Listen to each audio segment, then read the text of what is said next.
Hello guys, నా పేరు మైత్ర పక్కన మై ఛానల్ ప్రకారం మన ఛానల్ సబ్స్క్రైబ్ చేసుకోకపోతే ఇప్పుడే సబ్స్క్రైబ్ చేసుకోండి. పక్కన బెల్ ఐకాన్ ఆల్లో పెట్టుకోండి. నా ఫర్దర్ డేస్ మిస్ అవ్వకుండా చూడొచ్చు. చాలా మంది చూస్తున్నారు కానీ సబ్స్క్రైబ్ చేసుకోవట్లేదు. So please try to subscribe, click the bell icon also. Hello guys, మీరు ఇప్పుడు సంపాదిస్తున్న దానికంటే ఎక్స్ట్రా ఇన్కమ్ని సంపాదించాలనుకుంటున్నారా? అయితే మీకున్న బెస్ట్ ఆప్షన్ స్టాక్ మార్కెట్లో ఇన్వెస్ట్ చేయడం.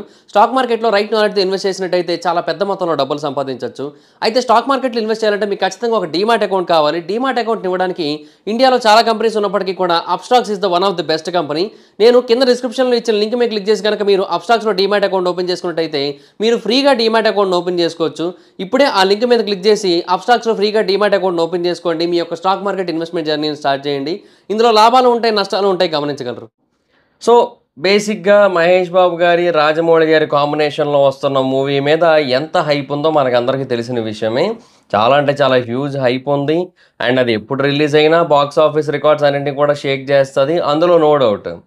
అయితే రీసెంట్గా ఆ సినిమాకి సంబంధించి ఒక క్లిప్ అయితే బయటకి రిలీజ్ అయింది, అంటే వైరల్ అయింది, బాగా లీక్ అయిపోయింది అనమాట సినిమా టీం నుంచి. సో చాలామందికి అది నిజమా కాదా అనే ఒక డౌట్ ఉంది. సో దాని గురించి మాట్లాడుకుందాం, అండ్ ఆ క్లిప్లో ఉన్న ఇన్ఫర్మేషన్ కోసం మాట్లాడుకుందాం, అండ్ ఫర్దర్గా అది అసలు సినిమాలో ఉంటుందా, ఉంటే ఎలా ఉంటుందా అనే దాని గురించి కూడా డీటెయిల్గా డిస్కస్ చేసుకుందాం. సో ఫస్ట్ ఆఫ్ ఆల్, ఆ క్లిప్ రియలా కాదా అంటే రియలే. ఎస్, అది మౌంటైన్ డ్యూ యాడ్ కాదు, ఇంకో యాడ్ కాదు. అది మహేష్ బాబు గారు రాజమౌళి గారి కాంబినేషన్లో వస్తున్న SSMB 29 సినిమాలోదే. దానికి ఇంకా టైటిల్ ఏంటనేది మనకు తెలియదు. సో ప్రస్తుతానికి SSMB 29 లేదంటే SSRMB రెండిట్లో ఏదైనా అనుకోవచ్చు మనం. సో అది సిచ్యువేషన్. అండ్ అదైతే కంప్లీట్గా ఆ సినిమాలోని క్లిప్పే అది. It's very clear. సో అందులో ఫేక్ చేయడానికి కూడా ఏం లేదు. సో లీక్ అయిపోయింది సినిమా టీం నుంచి. మరి అది ఎంత రెక్లెస్గా ఉంటే లీక్ అయిందో మరి ఇంకా అర్థం కావట్లే. అంటే అది తెలుస్తోంది, ఏదో ఒక వెహికల్లోంచి తీశారు, లైక్ కార్లోంచో దేంట్లోంచో రికార్డ్ చేసి దాన్ని బయటకు అయితే లీక్ చేసేయడం జరిగింది. సో సుమారుగా ఒక 30 సెకండ్ల దాకా ఉంది ఆ క్లిప్. 30 సెకండ్ల పాటు ఒకటి రికార్డ్ చేస్తుంటే ఏం చేస్తున్నారు అసలు? బేసిక్గా రాజమౌళి గారు తన సెట్స్లోకి మొబైల్స్ని అలౌ చేయరు, యూజువల్లీ అలౌ చేయరు. వాళ్ళ మొబైల్స్ అన్నీ కూడా బయట సెపరేట్గా ఉంటాయి అన్నమాట. సో అలాంటి సిచ్యువేషన్లో అసలు ఆ సెట్లోని పర్సన్ దగ్గరికి ఎలా వచ్చింది, అండ్ అదంతా మరి ఎలా బయటకు వచ్చేసింది అసలు ఏమో తెలియట్లేదు. కానీ డెఫినెట్గా కొంచెం అజాగ్రత్తగా అయితే ఉన్నారు. ఒకవేళ జెన్యున్గా లీక్ అయితే, అంటే ఎవరో తెలియకుండా లీక్ చేస్తే, అంటే ఏదో హైప్ కోసం లీక్ చేస్తే అది వేరు. ఆర్ మైట్ బి అది ఇంకెవరికైనా పంపించుకోవడానికని తీస్తే అట్లా కూడా లీక్ అయిపోయి ఉండొచ్చు, అది వేరే విషయం. బట్ ఇలా జెన్యున్గా లీక్ అయితే డెఫినెట్గా వాళ్ళు నెగ్లిజెన్స్తో ఉన్నట్టే, రెక్లెస్గా ఉన్నట్టే. లేదు, మేబీ సినిమాకి ఇక మళ్ళీ సెపరేట్ ప్రమోషన్స్ ఎందుకు అంటే, ఇప్పుడు ఏదైనా ఒక సినిమాకి ప్రమోషన్ స్టార్ట్ చేయాలంటే ఎప్పటి నుంచి స్టార్ట్ చేయాలి? సినిమా షూటింగ్ అంతా అయిపోయాక స్టార్ట్ చేయాలి. అదే ఇట్లా లీక్ ఇచ్చేస్తే, చిన్న చిన్న ముక్కలు లీక్ చేస్తూ ఉంటే ఈ సినిమాకి మధ్య మధ్యలోనే ప్రమోషన్ జరుగుతూ ఉంటుంది కదా. సో మేబీ అట్లా కూడా చేసి ఉండొచ్చు. ఇప్పుడు సలార్ది నాకు బాగా గుర్తు. అదే ఇప్పుడు ఒక 1 ఇయర్ 1.5 ఇయర్, అంటే సినిమా స్టార్ట్ అయిన కొన్నాళ్ళకే ఒక లీక్ వచ్చింది. ఏంటా లీకు?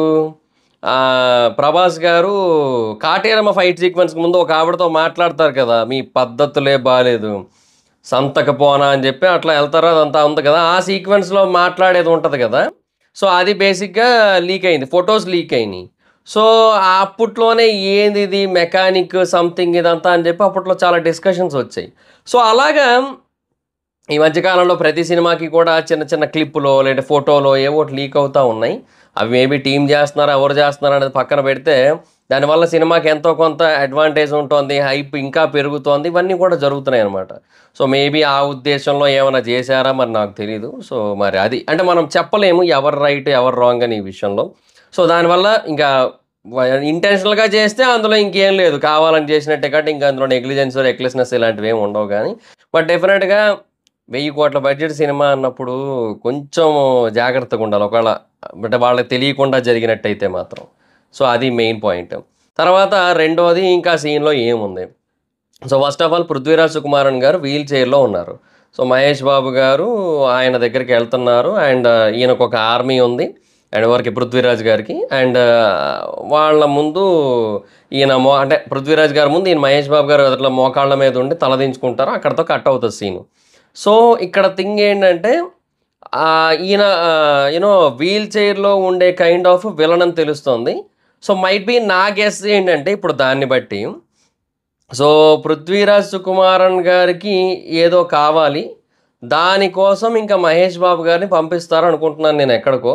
అండ్ అలా పంపిన తర్వాత అది ట్రెజరా లేదంటే మెడిసినా వాట్ ఎవర్ ఇట్ ఈస్. ఇప్పుడు గ్లోబ్ ట్రోటింగ్ యాక్షన్ అడ్వెంచర్ అంటే అది ట్రెజర్ కోసం అవ్వాల్సిన పని లేదు, మెడిసిన్ కోసం కూడా అవ్వచ్చు కదా. సో ఇప్పుడు వీల్ చైర్లో ఉన్న పర్సన్ లేచి నిలబడడం కోసం మైట్ బి ఏమైనా ఆ మెడిసిన్ కోసం పంపచ్చేమో. సో దానికోసం ఈ black mails kind of things ఉంటాయి కదా, సో వాటి కోసం ఏమైనా చెయ్యొచ్చు. There is a chance for that.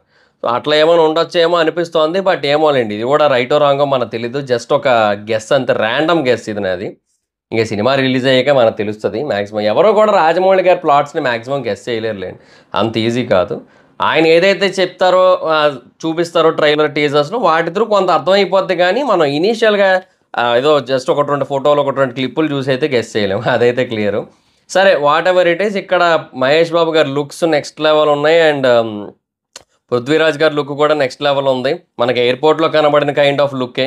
So 2 కూడా అని చెప్పొచ్చు. చాలా గట్టిగానే ప్లాన్ చేస్తున్నారు, అదైతే తెలుస్తోంది. సో అంతవరకు బాగానే ఉంది. మరి ఇది సినిమా రిలీజ్ అయినప్పుడు యాజ్ ఇట్ ఈజ్ ఉంటుందా అంటే ఇక్కడ 2 ప్రాబ్లమ్స్ ఉన్నాయి. ప్రాబ్లం నెంబర్ 1 ఏంటంటే బేసిక్గా ఈ సినిమా ఈ సీను ఇలాగే ఉండదు సినిమాలో. అంటే మారుస్తారు, రాజమౌళి గారు డెఫినెట్గా మారుస్తారు. ఒకవేళ ఇది ఆర్గానిక్గా అంటే వాళ్ళకి సంబంధం లేకుండా, సినిమా టీంకి సంబంధం లేకుండా లీక్ అయిపోయినట్టయితే రాజమౌళి గారు కొంచెం చేంజెస్ అయితే చేస్తారు డెఫినెట్గా. ఇది లీక్ అయిపోయిన తర్వాత ఇంకా ఆయన చేయగలిగేది ఏముంది, ఇంకొంచెం జాగ్రత్తగా ఉంటారు నెక్స్ట్ టైం నుంచి, అది వేరే విషయం. సో బట్ ఇంకా దీన్ని అయితే మార్చలేరు కదా. సో అందుకని ఏం చేస్తారంటే కొంచెం ఆ సీన్ని వేరే రకంగా తీసే ప్రయత్నం అయితే చేస్తారు. మళ్ళీ రీషూట్ చేయడం, మళ్ళీ ఇంకో రకంగా తీయడం, ఇట్లా ట్రై చేస్తారు. బట్ దాంట్లో ఇంకో ప్రాబ్లం ఉందని చెప్పే కదా, అదేంటి అంటే ఆ సీన్ని కంప్లీట్గా మార్చడం కుదరదు. పృథ్వీరాజ్ సుకుమారన్ గారిని వీల్ చైర్లోనే కంటిన్యూ చేయాలి. ఇప్పుడు సినిమాలో ఆయన ఏదైతే ప్లాట్ అనుకున్నారో ఆ ప్లాట్కి తగ్గట్టుగా ఇంకా డెఫినెట్గా మరి అలాగే ఉంటారు ఆయన. సో ఆ సీన్ తీసే విధానం, కాస్ట్యూమ్స్, లొకేషన్ మైట్ బి కొంతవరకు మారచ్చు. And VFX మారిపోవచ్చు. అండ్ డెఫినెట్గా చెప్తున్నా విఎఫ్ఎక్స్ అయితే డిఫరెంట్గా ఉంటుంది అందులో, నో డౌట్. అంటే ఏదైతే మనకి ఇప్పుడు ఆ షాట్లో ఎంటీ స్పేస్లా కనబడుతుందో, ఓపెన్ బారన్ ల్యాండ్లా కనబడుతుందో అది అలా ఉండదు అక్కడ వేరేగా ఉంటుంది కంప్లీట్గా. సో నాకు తెలిసి అది మారుస్తారు కానీ, అండ్ మేబీ ఈ సీన్ రీషూట్ చేసి వేరే రకంగా షూట్ చేయొచ్చేమో. కానీ పృథ్వీరాజ్ సుకుమారన్ గారిని ఆ వీల్ చైర్లో తీసి నుంచోబెట్టలేరు కదా, ఎందుకంటే అదే సినిమాలోని కాన్సెప్ట్ అనుకున్నారు, దాని చుట్టూనే ఎమోషన్స్ అనుకున్నారు. అండ్ వాళ్ళు ఏవైతే ఎమోషన్స్ రాసుకున్నారో, హై సీన్స్ అవన్నీ రాసుకున్నారో అవన్నీ దాంతో లింకప్ అయ్యే ఉంటాయి కదా. సో అట్లా అవి లింకప్ అయ్యి ఉన్న టైంలో దాన్ని చేంజ్ చేయలేరు. సో అదొక ప్రాబ్లం అయితే ఉంది. సో అందుకని మ్యాక్సిమం మనకి అలాగే కనబడే అవకాశం అయితే ఉంటుంది. బట్ ఒక 50% ఆఫ్ సీన్ అయితే మారిపోద్ది సినిమాకి వచ్చేసరికి, అది మరి సిచ్యువేషన్. సో బేసిక్గా చెప్తున్నాను కదా, చాలా అంటే చాలా హ్యూజ్ సినిమా ఇది. సో అంత భారీ సినిమా అన్నప్పుడు డెఫినెట్గా they have to be very much careful, అదైతే క్లియర్.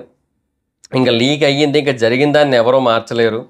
సో ఇంకా అట్లీస్ట్ ఇన్ ఫ్యూచర్ అయినా సరే ఇంకా ఇలాంటివన్నీ కూడా రిపీట్ కాకుండా చూసుకుంటే బెటర్, అంతే. ఇంకా అంతకుమించి చేసేది ఏం లేదు. అయినా అదేందో సినిమాకి పనిచేయడానికి వెళ్ళిన వాళ్ళకి కూడా నాకు అదే మాత్రమో నాకు అర్థం కాదు. అంటే వెళ్ళేది ఇప్పుడు వేరే వేరే డిపార్ట్మెంట్స్ ఉంటాయి, 24 క్రాఫ్ట్స్ ఉంటాయి, అండ్ రకరకాల టీం మెంబర్స్ ఉంటారు. అండ్ ఒకరు మెయిన్ పర్సన్ ఉంటే వాళ్ళకి అసిస్టెంట్లు బోర్డు మంది ఉంటారు, ఇట్లాగా చాలామంది అయితే ఉంటారు. బట్ నాకు అర్థం కాదు ఏంటంటే వాళ్ళందరూ పని చేయడానికి వెళ్తున్నారా, ఇట్లా వీడియోలు తీసి బయట పెట్టడానికి వెళ్తారు అంటే అందరూ అన్న. కానీ అట్లీస్ట్ ఆ 100లో ఒకడైనా సరే అలాగ ఉంటాడు.